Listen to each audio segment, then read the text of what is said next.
Hey guys, what's going on? John here from What's Spinning, here tonight to chat about this latest, the newest EP in the Myth series Mexican Summer. This one is from Cate and Bradford Cox of Deer Hunter fame. Cate is a Welsh singer-songwriter who has been around for years and for quite some time.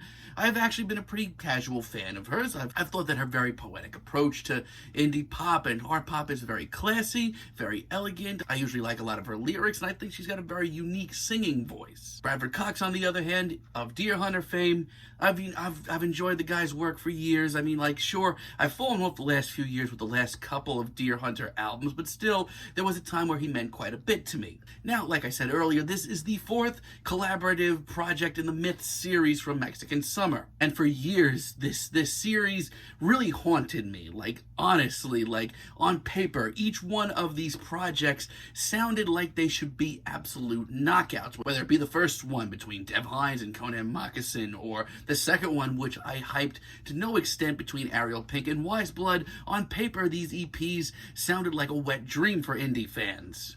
In both cases, there seemed to be absolutely no chemistry in sight, no good songwriting, and more than anything, at least to me, came off as like a requirement, something that neither one of these artists wanted to do, but did anyway because they were asked to. However, let me tell you, in 2018, they really took me and turned me around with this bad boy right here. I absolutely loved the hell out of the last Myths EP between Dungeon and one of my favorite folk bands of all time, Woods. I thought for the first time that Mexican Summer brought together these two artists, and they really gelled wonderfully. Not only were they creating music that seemed to be pushing themselves to new levels, they honestly sounded like they wanted to be doing what they wanted to do. And the result is the longest Myths project to date, and the most compelling by far. Which leads me to this newest Myths project,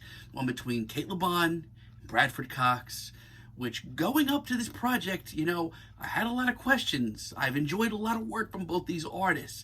However, the singles going into this have been very hard to digest and just upsetting in general. Let's chat about this EP. This EP starts off with Canto, and honestly, it's very elegant, very slow start, very classy. It does have like a sort of delicate sound to it. Now, as far as like the styles of these two artists goes, there's nothing really new going on here. I will, however, say about this track, which I don't say much about this EP, here, I'm not absolutely head over heels for this track, at least not as much as I'd like to be. Bradford and Cate actually kind of have a lot of chemistry. They play off each other really great here. There's a ton of very surreal lyrics, which I find fascinating. I do have to say, though, while this track is very good, nothing about it really grabs me. Nothing about it makes me want to come back for a second listen. It's not terrible, but is it even worth checking out? That's up for debate. I will say, though, Fireman later on in the EP is actually really worth a listen. I love the hulking presence of this one and just how big and meaty this comes off. Honestly, this is the curveball I needed right about now. The spoken word verse is just so creepy and just gets under your skin, and then you have Cate right behind him repeating everything he's saying, singing everything very elegantly and very beautifully. It's a really interesting combination. It's a brilliant idea for this EP. I wish they took real risks like this. I mean, yeah, it's genuinely freaking bonkers, but this is something new from both Bradford and Cate. Alas, though, friends, the rest of this EP is really tough to swallow, at least for the most part, at least as far as I'm concerned. Secretary, from the second that I heard it, it's a little too light for me. I'm not really that into the very downtrodden atmosphere on this one, and this instrumental is just, honestly, more boring than anything. Cate doesn't sound nearly as into this, at least not nearly as much as she does on her own stuff. And the sort of low-key, under-the-radar, twisted vibe to this one just does nothing for me. This is odd. Then we get Companions in Misfortune. Here we get this bizarre lounge vibe out of nowhere. And I don't get it. I feel like neither Cate or Bradford Cox are really taking this seriously, honestly. What a waste of freaking time. By the time Constance rolls around, I need a wake-up call. With so many back-to-back lo-fi, synth-driven tracks back-to-back, this is really rough. I can say this, there are elements to almost every track here that I do like. Like, I love the depth of this track. It's very animated in parts and very whimsical even. It's very animated in parts, fascinating in others, whimsical as well. And honestly, I could say a lot of good things about this, but at the same time, there really isn't anything to hold on to. Look, it's pleasant on the ears. It's not like agitating or aggravating, but the last thing I need right now is a 6-minute plus instrumental. And with Jericho, I'm pretty sure that Cate and Bradford are just messing with me at this point. And as a finale, what is she wearing?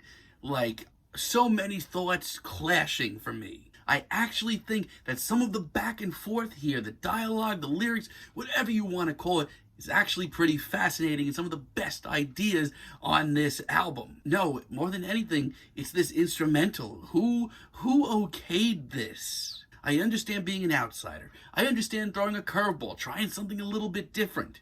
But this just does not sound good. You're talking to a guy that loves a lot of lo-fi music, a lot of outsider music.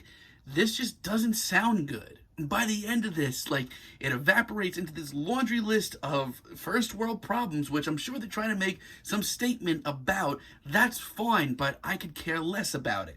And by the end of this track, like, the second half of this track completely takes off into this Velvet Underground-esque meltdown, which, yeah, has a lot of exciting moments, a lot of interesting moments. There are bits and pieces to almost every track here that I do really like a lot. But yeah, this sucks. This EP, it's not worth your time, honestly. I'm feeling like a like 5 on this thing, but let me know what you guys think down below. If you like the video, be sure to give us a like, give us a subscribe, and let me know down below what you would like for me to chat about in the future.